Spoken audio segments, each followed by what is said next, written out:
I'm Jay Pitts, a real estate broker, agent, leader, and investor. For the last decade, I've navigated the craziest of real estate markets this country has ever seen, selling over 2,000 homes, moving in and out of markets, always ahead of the curve. And now I'm bringing that perspective to you. This is your resource, and Real Talk About Real Estate starts right now.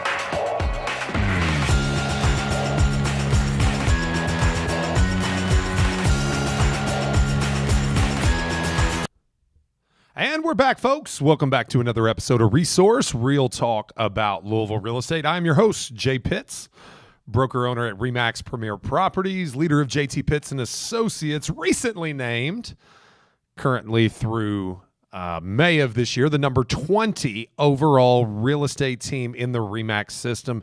Incredibly proud for that recognition and thankful to all of our hardworking agents here at RE/MAX Premier Properties for making that happen. As you know, we're here for the podcast. It is Wednesday afternoon after a brief hiatus.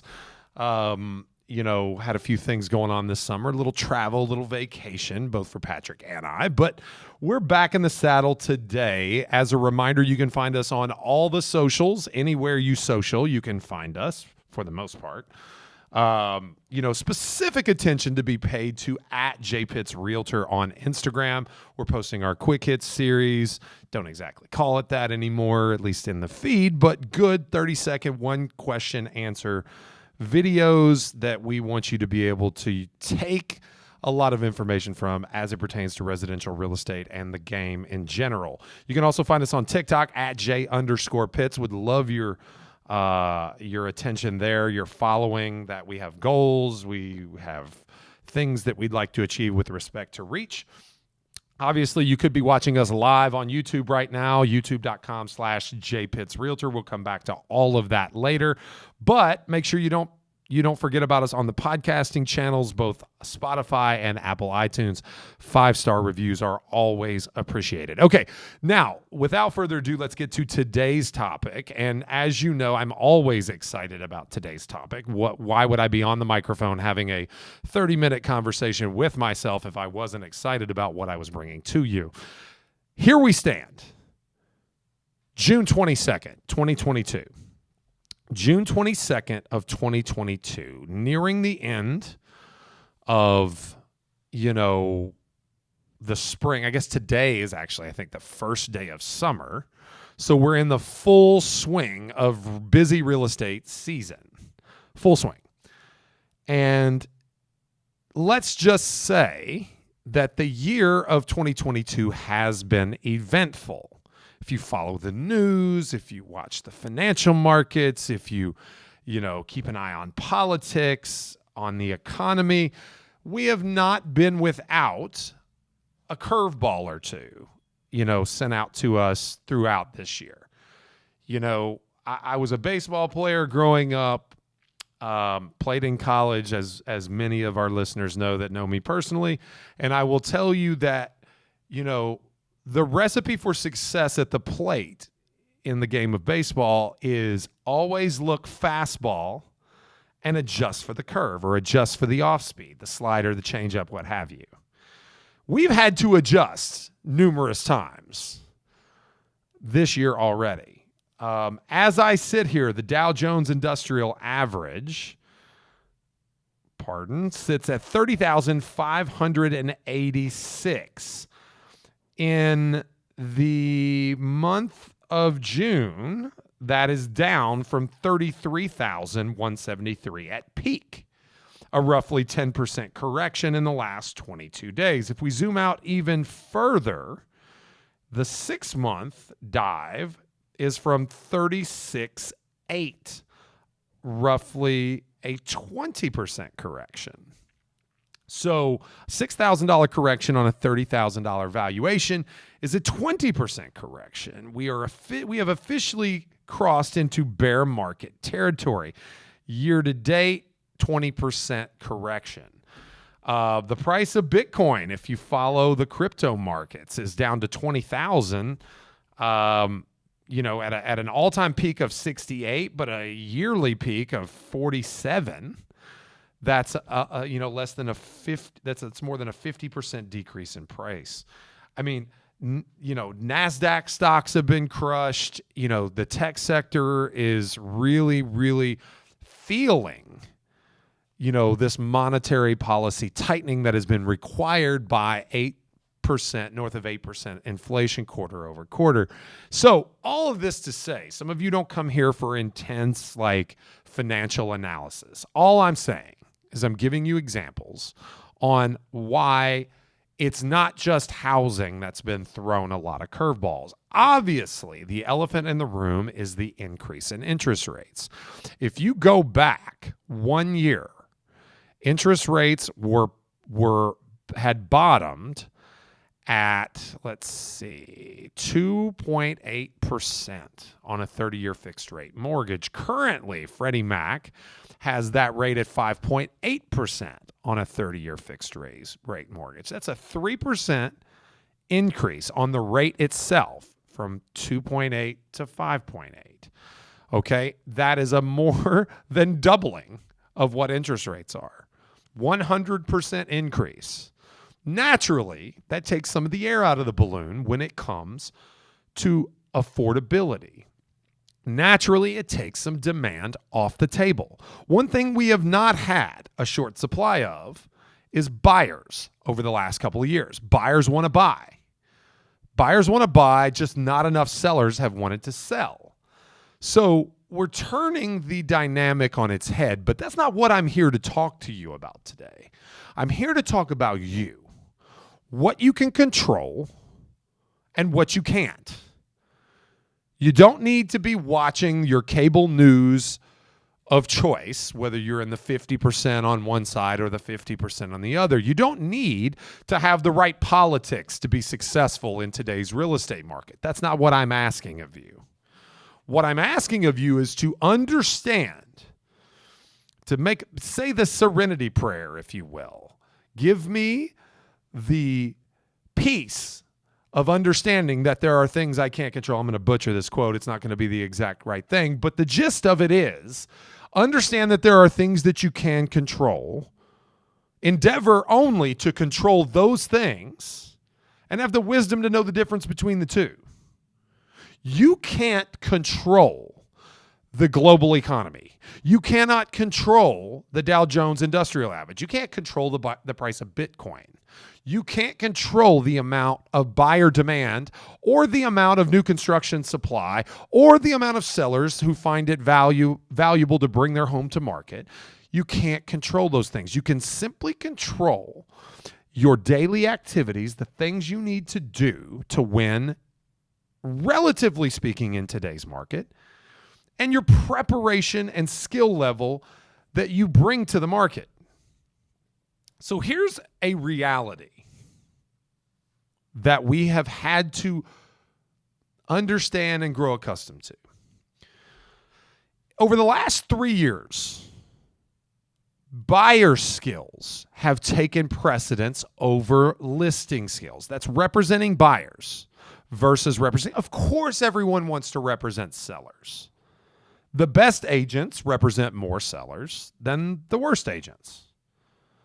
They do so because of their track record, their history of success, because of, more importantly, their ability to talk to people. And on average, sellers are slightly more savvy than buyers because a good percentage of buyers are younger, a good percentage of buyers are first-timers, and the more you do this, the more comfortable you are. So basically, we have taken the cards that the market has dealt us and we've played them to the best of our ability. We focused on things like winning multiple offer situations. We focused on being available. We focused on mastering contractual, vehicles like escalation clauses or reverse contingencies. We have learned to value availability and speed and being aggression, to get there first, get there fast, get there hard, come in strong, and negotiating to get with our clients to provide the value that they need to provide to get the seller to choose them. But when the flip side of the coin comes up and you're representing a seller, your ability to move the needle for your clients has been drastically diminished. Drastically diminished. It's not that you don't have those skills. Some of you don't, and we're going to talk more about that today. But those that have those skills have been given less opportunity to use them. Those that don't have them have been given less motivation to obtain them, leaving you soft on seller skills. Soft on seller skills. What are seller skills, by the way? Okay, well, it's not just knowing how to procure listings. I think you've probably had to compete for the ones you got at a higher than normal rate. And maybe you've gotten good at competing, and maybe you just didn't get the ones that you had to compete for. So that's something that we can revisit. But how often have you actually been able to see all the strings at the puppet show, all the variables that could possibly be moved this direction or that, like the control panels on the producer's, thing at the, recording booth, right? How many times have you changed those dials? This one here, just a fraction of a percentage increase, and that one down, and this one up, in order to optimize your seller's results. How often have you had to master dialogue to talk to that seller, to put them in the proper context and perspective so that they're willing to accept the best outcome, even when they don't quite understand why? As a well-rounded real estate agent, you have to be able to represent both buyers and sellers, help them get the optimal outcome. And like a referee in a basketball game, you have to be invisible in doing so. You cannot be the one that makes the choice. You can only lead that horse to water. You can't make them drink. But influence is incredibly important. Now, pretty soon, we're going to have to master those skills that influence through verbal communication, picking the right words at the right time with the right body language and tone. We're going to have to set proper expectations up front so that sellers understand that chasing the prices of 6 months ago after a 3% increase in interest rates over the last year is not a fruitful endeavor.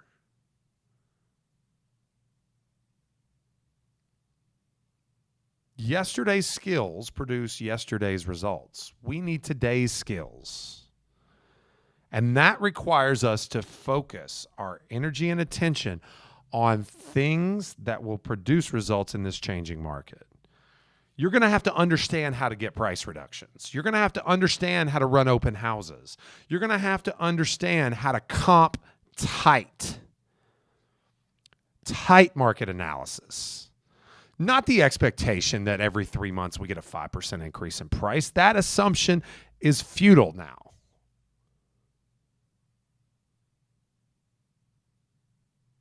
You always have to get in front of the market. As the opening to this podcast says, you have to be ahead of the curve. Because it's easy to chase the market up and it's easy to chase the market down, but neither of those activities produce the best possible result. The only agent that wins in a sideways or downward trending market is the agent that is able, through the skill and professionalism, to have confidence and calmly articulate where the market is headed and encouraging their sellers to get in front of it. Now, we're in this weird place, right? Because all the historical stats, even recently, we've had such an increase so fast. 3 months, we've gone from 3.82 to 5.82. 2% increase in 3 months. I'll say that again. Interest rates have risen 2 percentage points in 3 months. And there's no end in sight. We're going to see a taper. I mean, the air's come out of the balloon a lot. Inflation should slow down with a 3/4 point Fed interest rate hike over the last couple of weeks. But inflation will probably continue to climb because the producer price index is still increasing at a faster rate than the consumer price index. When there is equilibrium between those two indices, that's when you expect inflation to start to stabilize. And from stabilization, it can start to work its way downward. But we can't deflate the economy as fast as we inflated it. So rates are going to continue to go, which is going to mean we're already in a short inventory market. Yes, more properties have come to market and they've sold slightly slower. Okay, but still in Louisville, in just Louisville, compared to 2019, we have had 1,650 fewer properties come to market through this point in time in the year. I'll say that again. Through mid-June of 2019, we had 1,650 more properties come to market than we have in 2022. Historically short inventory, backsliding demand equals fewer units sold. Now, they're going to sell at higher prices, so when you work on a percentage basis on income like we do here in this commission-only world, your earnings can be good. And I am the guy that says that the best make more in a down market, but that's exactly what I'm talking about today. The best are the best because their skills are tight. They are not soft on 50% of the industry. They are not, hardened professionals on the buy side and soft as a wet flower on the seller side. You have to be able to have difficult conversations. If you are not able to have difficult conversations with savvy, educated sellers, this market will eat you alive. Because the disparity in expectations, despite the market not crashing, it won't. The macroeconomic conditions that are present will not allow it to happen. The market will not crash. I repeat, it will not crash. But the disparity in expectations from here to here is larger than from here to here. When a bad market decreases by 1%, nobody says things are worse today than they were yesterday. It's just bad. But when a good market, a historically good market, decreases by 5%, it scares people, despite their prospects being infinitely better than they were in a bad market. Let's talk specifics. The most homes we've ever sold in a year, ever, in the city of Louisville, in the Louisville metro housing market, was 2020. In the middle of a pandemic, no less. That was by far and away the most, and 21 was the second most. 22 will be the third most in terms of units sold. With 8+% inflation and interest rates going up 2 percentage points in 3 months. It will be the third most active market. Oh, and by the way, prices have appreciated so much that 2022 will likely be the greatest year for sales volume on record in this market ever. Which means more commission dollars will be earned than ever before.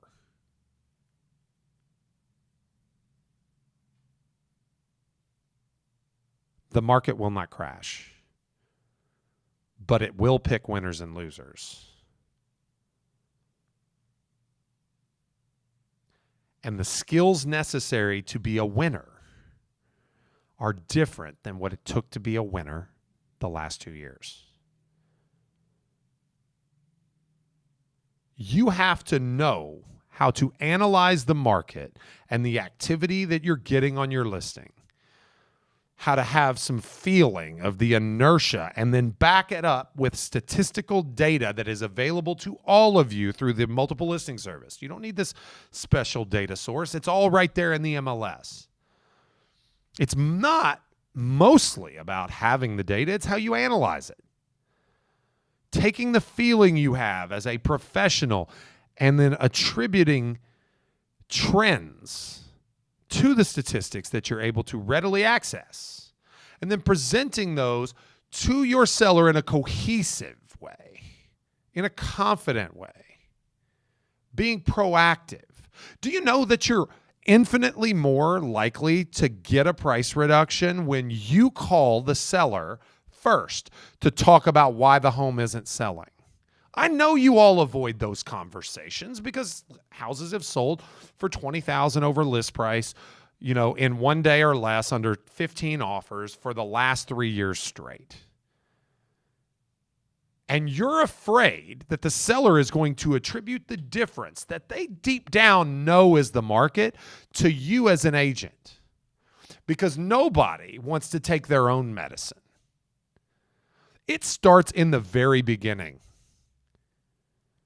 From the very moment, the first conversation, interaction, what have you, it starts the moment you start to interact with a seller, where you start showing them that you are not the reason that the home hasn't sold. It isn't even on the market yet. It isn't even on the market. And you have to have started showing them that you're not the reason it won't sell. Because there's only 2 reasons why it won't. It won't sell because of the price, or it won't sell because of the agent. Proactivity is essential from day one. Confronting challenge is essential from day one. You might get your first price reduction before you ever leave the listing appointment. You don't even have the listing paperwork signed yet, and you've already gotten them to mentally agree to the first price reduction that's going to come 10 days in if the home hasn't been shown more than 5 times. But if you are hoping for the best, hoping to be surprised against your better judgment, the market will bail you out no longer.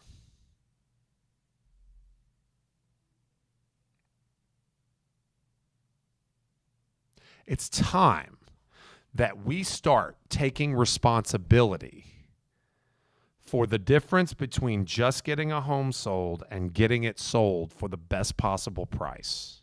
It's time we start taking responsibility for that. There is no doubt that the best agents get the best results. There's no doubt.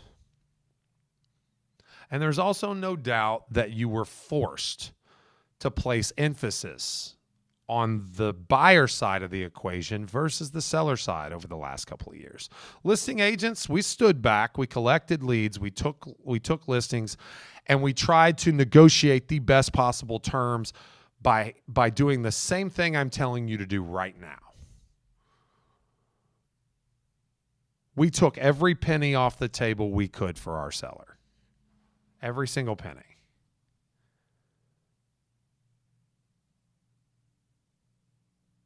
And that's our job. Okay?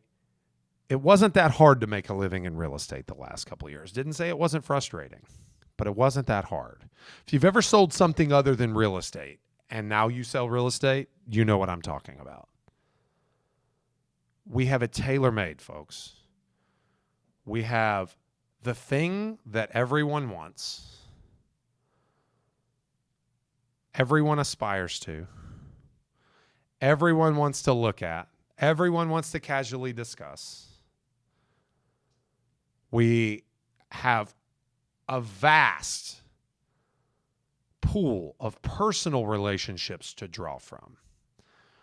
We have a sales process that allows us to personally advocate for our clients.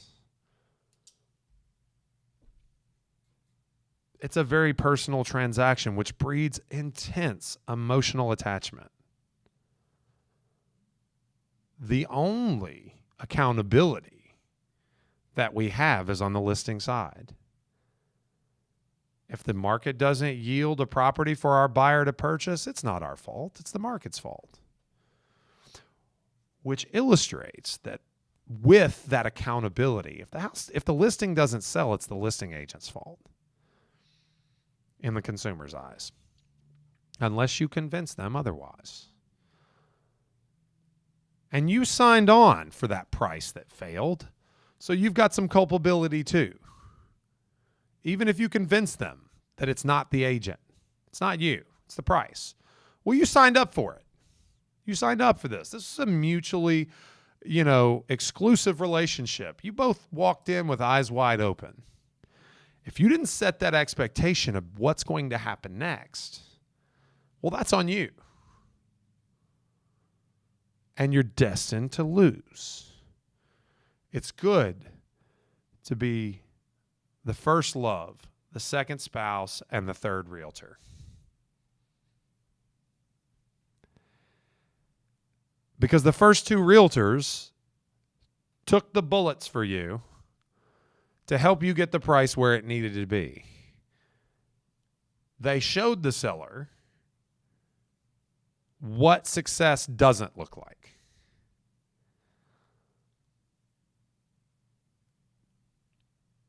If you're not starting in the very, very beginning, setting the proper expectations of what happens when their picture of success does not come to fruition, you're just as liable as they are. It's time we stop being soft on the seller side. As a fellow I'm quite fond of, Mr. Tom Ferry, says, your income is directly related to the size of the problem that you can solve. I would edit that slightly to say how effective you are at having difficult conversations, helping people make decisions that they don't want to make but need to make. It's really not that difficult, guys. If you have a conversation with your sellers once a week, if you deliver to them empirical data from your marketing, if you show them like high visibility effort activities you're taking to get their home sold and the market is running away from them, again, that's above your pay grade. You can't control interest rates. You can't control the economy. But most sellers need to sell. It's not a would like, it's a have to. Somebody's going to get the right set of circumstances and get that property to closing. There's enough buyers out there. Again, 2022 will be the greatest year for sales volume in the history of our market. It'll be third only to 2020 and 2021 in terms of units sold. There is a great cull of real estate agents coming, and I hope that you aren't one of them. I hope sincerely that you are one of the favored that gets picked as a winner of this market. May the odds be ever in your favor. Because a change is coming. I hope you're on the right side of it. That's all I got for today, folks. Thank you again for tuning in. As a reminder, you can catch us live every week. Well, almost every week. Maybe we don't go live every week. But when we go live on YouTube, youtube.com/JPittsRealtor. On Instagram, @JPittsRealtor. Check us out. 30 seconds on the reels. We would love your energy and attention there. @J_Pitts on TikTok. @JTPA Louisville on Twitter. Please, please, please find us on the streaming platforms of Apple Podcast or Spotify. 5-star reviews, subs, all those things are greatly, greatly appreciated. You can find us on other more obscure podcasting platforms as well. pretty much anywhere you podcast, but those two in particular are of great importance to us. Follow us there. Give us a 5-star review. Give us a like if you like what you hear. Communicate with me in the DMs however you want to. Give me ideas on topics you would like to hear here on Resource. I am here for you. Some would argue that I like to hear myself speak, but frankly, Patrick could probably attest. I don't get on this microphone just for me. I want to teach. I want to contribute. I want you to learn from my experiences, my mistakes, and my triumphs. And without, any more to add for today, I'm just going to sign off. We genuinely appreciate your listenership. Catch us back here next week. Once again, I'm your host, Jay Pitts, broker owner, Remax Premier Properties, JTP